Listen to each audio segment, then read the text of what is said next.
Who, me? No getting out of this one. Lui, c'est Kiyotaka Aya no Koji, un lycéen tout à fait normal, enfin, en apparence. En réalité, il est un génie, dans une école de génie. Il fait genre de n'être qu'un gars normal, mais en réalité, il est sûrement le plus intelligent de son lycée, pourtant réservé à l'élite. Aujourd'hui, on ne va pas parler de ce héros, ni de son histoire, mais de l'anime auquel il appartient. Classroom of the Elite. Un anime plein de potentiel, mais qui n'a pas pu le saisir. L'anime est bien, mais aurait pu être un vrai chef-d'œuvre de psychologie. Il n'a malheureusement pas compris l'essence même d'un bon anime, la nouveauté.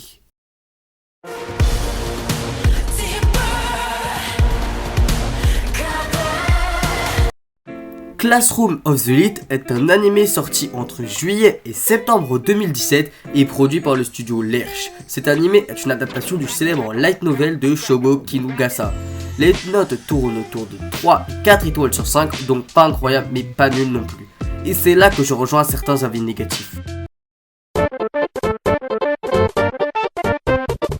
Je trouve moi aussi que les intrigues auraient pu être vraiment bien exploitées, mais je ne ressens pas cette satisfaction après avoir compris.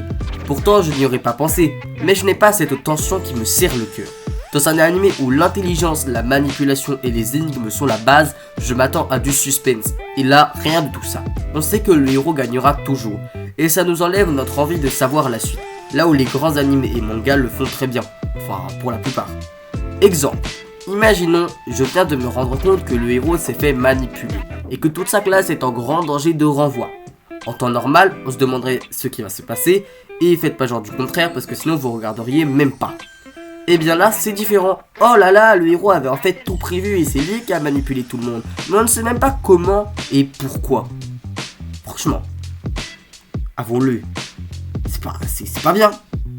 C'est pas le meilleur truc.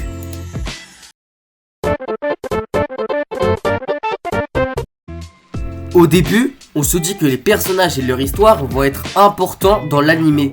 Grave erreur. Les personnages ont certes une histoire, mais qu'est-ce qu'on s'en tape? Ils finiront tous par obéir à Kiyotaka. Alors à quoi peut servir leur histoire? Parce que à un moment tu veux faire un anime sur une classe, mais t'en as rien à faire des élèves de la classe. Bah à ce moment, le grand libre à toi, mais bon, ce sera sans moi. Voilà.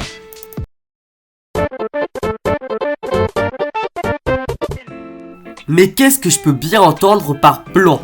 Eh bien dites-vous que lors des dialogues, tu penses que tu vas avoir des visages. Normal. Et non. Gros plan fixe sur les parties de... Tu sais où des femmes. Hein. Voilà. Genre comme dans tous les mangas, j'aimerais dire, mais bon. Encore une chose qui m'a vraiment déçu, mais bon, comme on dit, on peut pas avoir le beurre et l'argent du beurre. Hein? C'est ça, non? Je me suis pas trompé. J'espère.